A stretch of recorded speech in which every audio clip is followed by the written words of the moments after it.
Hello बच्चों, कैसे हैं आप? आपको याद हो तो हमने अंकित प्रश्नों की सीरीज स्टार्ट की है। आने वाले वीडियो में अपन अंकित प्रश्न समझेंगे। पिछले वीडियो में हमने अंकित प्रश्नों के वीडियो की पहली सीरीज में हमने अंकित प्रश्नों को कैसे हल किया जाता है, उनके क्या बेसिक्स होते हैं, कितने चरण होते हैं, ये सारी बातें हमने पिछले वीडियो में समझी। आज हम स्टार्ट करने जा रहे हैं यूनिट नंबर 1 के कुछ महत्वपूर्ण अंकित प्रश्न। ठीक है बच्चों, मैं अंकित प्रश्न बोल रहा हूं, ध्यान से सुनिएगा। सबसे पहला जो अंकित प्रश्न है वो है 3 गुणित 10 की घात -7 कूलम और 2 गुणित 10 की घात -7 कूलम के दो आवेश एक दूसरे से 30 सेंटीमीटर दूरी पर स्थित हैं। तो इनके मध्य लगने वाला स्थिर विद्युत बल ज्ञात कीजिए, या इनके मध्य लगने वाला बल ज्ञात कीजिए। क्वेश्चन आपने सुना, अब ध्यान से समझिएगा कि इसको हल कैसे करेंगे। तो सबसे पहले पहला चरण क्या क्या दिया है, तो हम लिखेंगे दिया है। अब हम देखें क्वेश्चन में क्या दिया है। तो आपने सुना इसमें 2 आवेश दिए हुए हैं। पहला जो आवेश है उसको हमने Q1 माना, जो कि 3 गुणित 10 की घात -7 कूलम। दूसरा जो आवेश है वो है, उसको हम Q2 मान लेते हैं बच्चों, वो है 2 गुणित 10 की घात -7 कूलम। ठीक है, ये दोनों आवेश एक दूसरे से 30 सेंटीमीटर दूरी पर स्थित हैं। तो दूरी को R मान लेते हैं।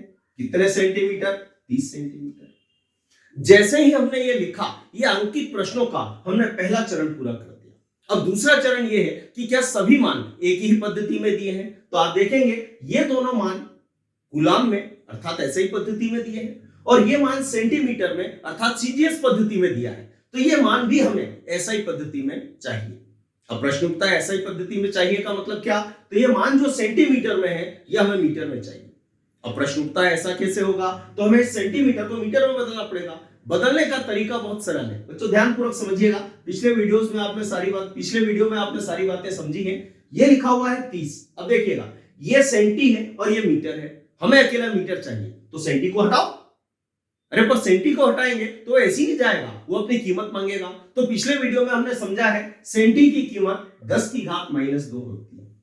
तो जैसे ही हमने यहां पे 10 की घात -2 रखा, ये हमने सी के स्थान पे रखा, तो सी गया, अकेला क्या बचेगा? मीटर। और इस तरीके से ये काय में बदल जाएगा मीटर। लेकिन ये मान वैज्ञानिक अंकन पद्धति में नहीं। क्यों नहीं है? तो इसमें दशमलव कहीं भी नहीं है। हम दशमलव को आखिरी में मान सकते हैं। वैज्ञानिक अंकन पद्धति के अनुसार हमने समझा था पिछले वीडियो में कि दशमलव के बाईं ओर सिर्फ 1 अंक होना चाहिए। यहां भी 2 अंक है, तो हम इस दशमलव को यहां से उठा के यहां रख देते हैं। अब ध्यान से देखिएगा बच्चों, प्रक्रिया को समझना। इसको यहां रख दिया तो ये 3 बन गया। अब हम देखें दशमलव को हमने खिसकाया, कितने अंक? तो सिर्फ 1 अंक खिसकाया। किधर से किधर खिसकाया? राइट से लेफ्ट खिसकाया। हमने समझा था कि जब भी दशमलव को हम राइट से लेफ्ट खिसकाते हैं और 10 की घात पहले से हो और वो प्लस की हो तो घात बढ़ेगी, और यदि माइनस की हो तो घटेगी। ये माइनस की है तो ये घटेगी। 1 अंक खिसकाया तो 1 घात कम हो जाएगी, तो इसे हम लिखेंगे 10 की घात -1 मीटर। अब ये सारे मान व्यवस्थित है। हमें क्या ज्ञात करना है? ये तीसरा चरण है। तो क्वेश्चन को यदि आपने सुना हो तो हमें इन दोनों आवेशों के बीच लगने वाला बल ज्ञात करना है। बल मतलब है ये अपन को ज्ञात करना।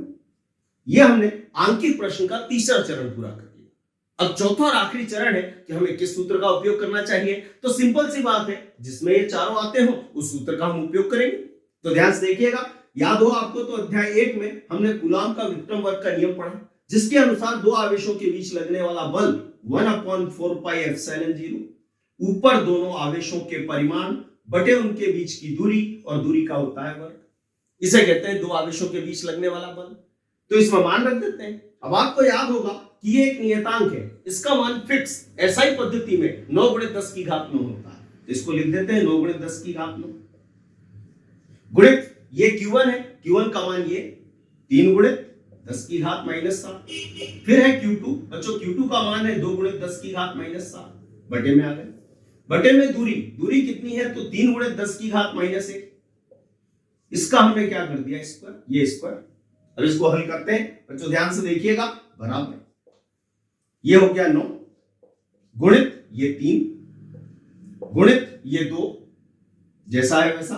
अब आप देखेंगे इन सभी के आधार समान, तो घातें जुड़ेंगी तभी जब चिन्ह समान होंगे, अन्यथा घटेंगे। आप देखो इन दोनों के चिन्ह समान है, तो 7 और 7 14 माइनस के, और ये 9 प्लस के, तो 14 में से 9 घटेंगे तो 5 बचेंगे, माइनस के, तो गुणित में आ जाएगा 10 की घात माइनस 5, बटे में आ गए।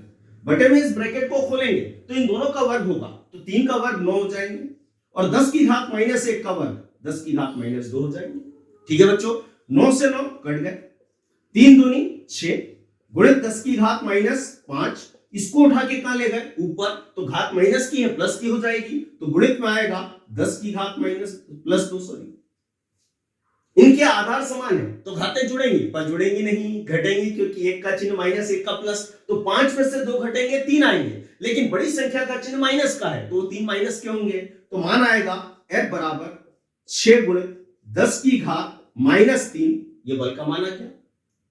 अब चूंकि ये सारे मान एसआई पद्धति में थे, तो ये जो बल का मान आया ये भी कौन सी पद्धति में है, एसआई, और एसआई पद्धति में बल का मात्रक न्यूटन होता है, तो ये मान काय में आया, न्यूटन में।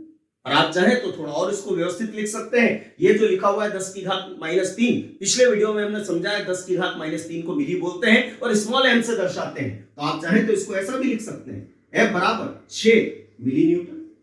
यदि आप इसको यहां छोड़ेंगे तो भी सही है, और यदि यहां तक लिखते हैं तो भी कोई दिक्कत नहीं है। ठीक है बच्चों, यह पहला अंकित प्रश्न है। अब हम देखते हैं पहली यूनिट में दूसरा अंकित प्रश्न क्या है। तो दूसरा अंकित प्रश्न है, एक अनंत आवेशित रेखीय चालक, एक अनंत आवेशित रेखीय चालक से 2 सेंटीमीटर दूरी पर, से 2 सेंटीमीटर दूरी पर उत्पन्न विद्युत क्षेत्र की तीव्रता, उत्पन्न विद्युत क्षेत्र की तीव्रता 9 गुणित 10 की घात 4 न्यूटन प्रति कूलाम है। 9 गुणित 10 की घात 4 न्यूटन प्रति कूलाम है। आवेश का रेखीय घनत्व ज्ञात कीजिए। तो अपन देखते हैं बच्चों इसमें क्या क्या दिया है। ठीक है,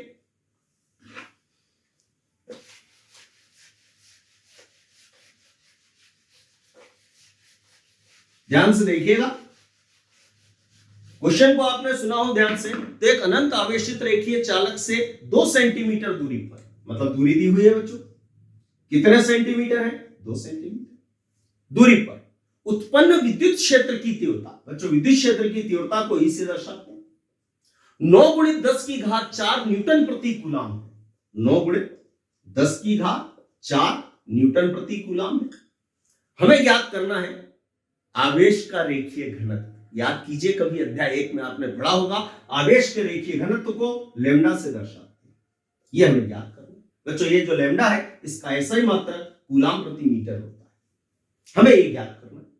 अब आप देखेंगे जैसे ही हमने ये लिखा, पहला चरण पूरा हो गया। अब आप देखेंगे क्या दोनों मान एक ही पद्धति में दिए हैं, तो बच्चों ये मान एसआई पद्धति में है पर ये मान सीजीएस में है, तो हमें सेंटीमीटर को मीटर में बदलना होगा। कैसे बदलेंगे, पिछले वाले अंकित प्रश्न में हमने देखा था, तो ध्यान से देखिएगा, ये क्या लिखा हुआ है 2, गुणित में क्या है सेंटी, सेंटी की कीमत कितनी, 10 की घात माइनस 2, तो ये गया, अकेला क्या बचेगा मीटर, ये दूरी मीटर में आ गई। अब ये दोनों एसआई पद्धति में, तो ये दूसरा चरण पूरा हो गया। तीसरा चरण हमें क्या ज्ञात करना है, तो ये ज्ञात करना है। अब चौथा और आखिरी चरण बच्चों, हमें किस सूत्र का उपयोग करना चाहिए, तो स्वाभाविक सी बात है जिसमें ये तीनों आते हैं, ये अध्याय 1 का सूत्र है। ध्यान से देखिएगा, सूत्र होता है E बराबर 1/4 पाई एप्सिलॉन 0 ऊपर 2 लैम्डा और बटे में आता है R। इसे कहते हैं अनंत आवेशित रेखीय चालक के कारण किसी बिंदु पर विद्युत क्षेत्र की तीव्रता। बच्चों जो मान उपलब्ध है इसमें वो हम यहां पे रख देते हैं। तो पढ़िए ये क्या लिखा हुआ है, ई का मान 9 गुणित 10 की घात 4 बराबर, इसका मान हमने समझा था नियतांक है 9 गुणित 10 की घात 9, गुणित में क्या लिखा हुआ है 2, पढ़ो ये क्या है लैम्डा, अरे ये तो ज्ञात करना है, इसको जैसा है वैसा लिख देते हैं, और बटे में आर का मान है 2 गुणित 10 की घात माइनस 2, ये लिखा हुआ। ठीक है बच्चों, अब ध्यान से देखिएगा, 9 से 9 कट गए, 2 से 2 कट गए, कोई दिक्कत तो नहीं। अब ध्यान से देखिएगा, इस 10 की घात माइनस 2 का हमने इधर क्रॉस गुणा कर दिया, तो इधर जो बचा वो लिख लेते हैं। तो क्या बचा, 10 की घात 9 गुणित लैम्डा बराबर हो जाएगा 10 की घात 4 गुणित हो जाएंगे 10 की घात माइनस, बराबर है। अब ध्यान से देखिएगा, ध्यानपूर्वक समझना, हमने इस 10 की घात 9 को उधर पलट दिया, तो घात प्लस की है माइनस की हो जाएगी। कैसे, उधर ले जाएंगे, पहले बटे में जाएगा, 10 की घात 9 बटे में, इसको उठा के ऊपर ले गए तो घात प्लस की इकाई की हो जाएगी माइनस की। तो इसको हम लिख सकते हैं लैम्डा बराबर 10 की घात 4 गुणित 10 की घात माइनस 2 गुणित 10 की घात -9। ठीक है बच्चों, ध्यान से देखेंगे इनके आधार समान तो घातें जुड़ेंगी, है भी दोनों माइनस के, तो 9 और 2 कितने होगा 11, 11 माइनस के और 4 प्लस के तो बचेंगे 7, 11 का चिन्ह माइनस का तो 7 का चिन्ह भी माइनस का, तो लैम्डा बराबर हो जाएगा 10 की घात -7। बच्चों मात्रक अभी मैंने आपको बताया था कूलाम प्रति मीटर होता है।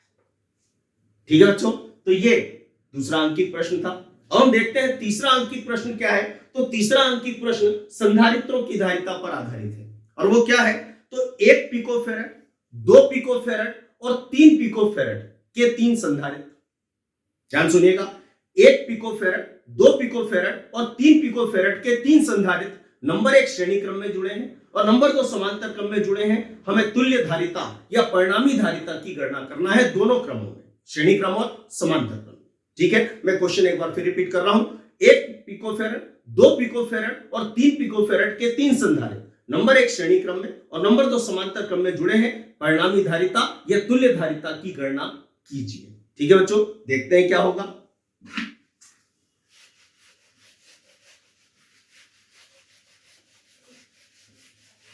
तो सबसे पहले हम देखेंगे क्या क्या दिया है। तो उसमें 3 संधारित्रों की धारिताएं दी हैं। बच्चों हम सभी जानते हैं धारिता को हम C से दर्शाते हैं। तो पहले संधारित्र की धारिता C1 बराबर 1 पिकोफैरड, दूसरे संधारित्र की धारिता C2 बराबर 2 पिकोफैरड, तीसरे संधारित्र की धारिता C3 बराबर 3 पिकोफैरड। यह हमें दिए हुए। हमें ज्ञात करना है एक तो श्रेणी क्रम में परिणामी धारिता और एक समांतर क्रम में परिणामी धारिता। श्रेणी क्रम में परिणामी धारिता को CS लिख लेते हैं, S मतलब सीरीज, सीरीज मतलब श्रेणी। ठीक है, समांतर क्रम में परिणामी धारिता को CP लिख लेते हैं, P मतलब पैरेलल, पैरेलल मतलब समांतर। ये अपन को दोनों याद करें।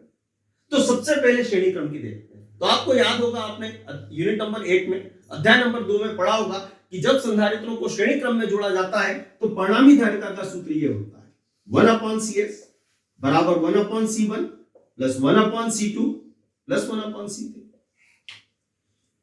इस प्रकार के अंकित प्रश्नों में याद रखिएगा, मात्रक कुछ भी हो लेकिन मात्रक सभी में समान होने चाहिए। तो आप देखेंगे तीनों पिकोफैरड में, तो इन्हें मात्रक बदलने की जरूरत नहीं है। तो प्रश्न उत्तर ये काय में आएगा, तो सारी के समान राशियां हैं, सभी धारिताएं हैं, तो ये मान भी उसी मात्रक में आएगा जो मात्रक इनके है। ठीक है, तो ये मान भी पिकोफैरड में आएगा। तो यहां मात्रक बदलने की हमें आवश्यकता नहीं होती है। अब ध्यान से देखिएगा, 1/C1 मतलब 1, 1/C2 मतलब 2, 1/C3 मतलब 3। आप जानते हैं ये बटे वाली संख्या है और इनको हमें जोड़ना है, तो ये डायरेक्ट नहीं जुड़ती है, इनका एलसीएम निकालना पड़ेगा। तो आप देखेंगे 1, 2 और 3 का एलसीएम आएगा 6। अब इसके बाद क्या करते हैं, तो आपको पता होगा, पुरानी कक्षाओं में आपने पढ़ा होगा कि इन तीनों का बारी बारी से इसमें देंगे भाग, जो भागफल आएगा उसका ऊपर वाले में कर देंगे गुणा। तो 1 का 6 में भाग देंगे 6, 6 का 1 से गुणा 6 कम 6, 2 का 6 में भाग देंगे 3, 3 एकम 3, 3 का 6 में भाग देंगे 2, 2 एकम 2। ठीक है, अब देखिएगा, तो 1/CS बराबर आएगा 6 और 3 9 और 2 11 और बटे कितने हो जाएंगे 6। बच्चों ये जो मान आया ये 1/CS का मान है और हमें जरूरत है CS के मान की, तो इसको पलट देते हैं। इसको पलटेंगे तो ये भी तो बराबरी कहा करते हैं, तो पलटी ये भी खाएंगे, तो ये हो जाएगा CS बराबर 6/11। मात्रक क्या होगा, तो जो इन सब का है, तो इन सब का मात्रक क्या है पिकोफैरड, तो डेफिनेटली इसका मात्रक भी क्या होगा पिकोफैरड। और ये श्रेणी क्रम में परिणामी धारिता है। मुझे उम्मीद है समझ में आई होगी आपके। अब बच्चों हम देखने जा रहे हैं समांतर क्रम में परिणामी धारिता।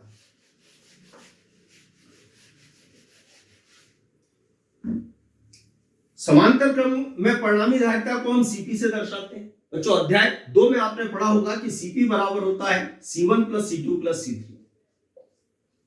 अपने वीडियोस में आप देखेंगे तो उसको अध्याय 2B नाम दिया गया है। ठीक है, अब ध्यान से देखिएगा, मान रखते हैं, तो 1 प्लस 2 प्लस 3, ये हो जाएंगे टोटल 6। ठीक है, ये किसका मान हो गया, CP का, इतने पिकोफैरड। और ये परिणामी धारिता होगी कौन से क्रम में, समांतर क्रम में। ठीक है बच्चों, अब यूनिट नंबर 1 में एक अंकित प्रश्न और है, वो ये है, एक गोलीय चालक की विद्युत धारिता, एक गोलीय चालक की विद्युत धारिता 1 माइक्रोफैरड, तो उसकी त्रिज्या या व्यास ज्ञात कीजिए। अरे तो आप जानते हैं कि व्यास त्रिज्या का दोगुना होता है, तो यदि हमने त्रिज्या ज्ञात कर ली तो व्यास तो अपने आप ज्ञात हो जाएगा, हम उसका डबल कर देंगे। लेकिन वो त्रिज्या हमें किलोमीटर में ज्ञात करनी है। तो देखते हैं ये प्रक्रिया कैसे पूरी होगी। तो क्वेश्चन में एक बार फिर रिपीट कर रहा हूं, एक गोलीय चालक की विद्युत धारिता 1 माइक्रोफेरेड है, इसकी त्रिज्या या व्यास ज्ञात कीजिए। ठीक है बच्चों, तो ध्यान से देखिएगा कैसे करेंगे इस कार्य को पूरा। तो क्वेश्चन को आपने ध्यान से सुना हो तो उसमें गोलीय चालक की विद्युत धारिता दी हुई है। विद्युत धारिता बोले तो C का मान दिया हुआ है 1 माइक्रोफेरेड। हमें ज्ञात करना है त्रिज्या, R का मान ज्ञात करना। ये मान हमें फेरेड में चाहिए, तो आप देखेंगे ये दिया है माइक्रोफेरेड में और हमें ये फेरेड में चाहिए, तो इस माइक्रोफेरेड को फेरेड में बदलना पड़ेगा।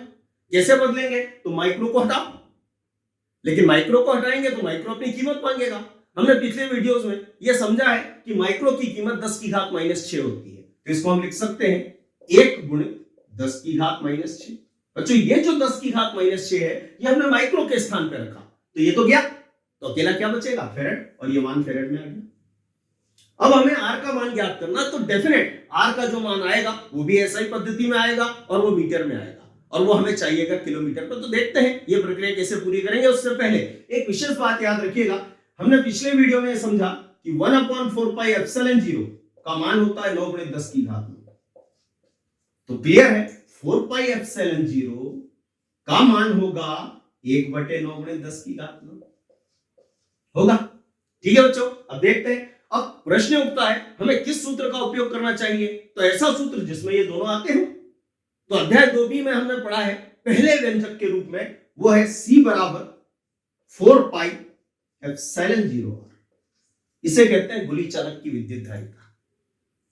अब आप ध्यान से देखेंगे तो इस सूत्र के अनुसार R का मान ज्ञात करना है तो हमें दो मान रखने होंगे, एक तो C का मान है अपने पास, और एक 4 पाई एप्सिलॉन 0 इसका मान भी है, रख देते हैं। तो C का मान है 1 गुणित 10 की घात -6 बराबर इतने का मान 1/9 गुणित 10 की घात 9, और गुणित में क्या आ जाएगा? R। हमने इसका इधर क्रॉस गुणा कर दिया तो उधर अकेला क्या बचेगा? R। तो R को पहले लिख लेते हैं, तो R बराबर क्या हो जाएगा? तो 1 गुणित 10 की घात -6 और गुणित में आएगा 9 गुणित 10 की घात 9। कोई दिक्कत तो नहीं, समझ में आ रहा है? बराबर। अब देखिएगा, बराबर 9 में 1 का गुणा 9, 9 एकम 9, इनके आधार समान है तो घातें जुड़ना चाहिए, पर जुड़ेंगे नहीं क्योंकि एक प्लस की है माइनस की, तो घटेंगे। तो 9 में से 6 घटेंगे, 3 बचेंगे, वो भी प्लस के। क्यों? क्योंकि बड़ी संख्या का चिन्ह प्लस का है, तो गुणित में आएगा 10 की घात 3। ये मान काय में आया? मीटर में। बच्चों हमें चाहिए किलोमीटर में, तो कैसे बदलेंगे? तो पढ़ो ये क्या लिखा हुआ है, 10 की घात 3। हमने पिछले वीडियो में समझा कि 10 की घात 3 किलो का मान होता है, और किलो को हम के संकेत देते हैं, तो हम चाहे तो इसकी जगह के रख सकते हैं। तो ध्यान से देखिएगा, R बराबर आएगा 9, इतने को हम लिखेंगे के, और साथ में आएगा मीटर, ये हो जाएगा 9 किलोमीटर। इसका अर्थ क्या निकला कि जिस गोलीय चालक की विद्युत धारिता 1 माइक्रोफेरेड होती है उसकी त्रिज्या 9 किलोमीटर होती है, और त्रिज्या 9 किलोमीटर तो व्यास त्रिज्या का 2 गुना, तो त्रिज्या 9 किलोमीटर है तो व्यास इसका 2 गुना। तो व्यास को यदि हम क्या मान लें? D, तो ये त्रिज्या का 2 गुना, त्रिज्या का 2 गुना मतलब 9 दूनी 18 किलोमीटर। ठीक है बच्चों, तो ये यूनिट नंबर 1 के कुछ महत्वपूर्ण अंकित प्रश्न थे। अब यूनिट नंबर 2 के जो अंकित प्रश्न हैं वो हम अगले वीडियो में डिस्कस करेंगे। आज इसमें अपन इतना ही रखते हैं। ठीक है बच्चों।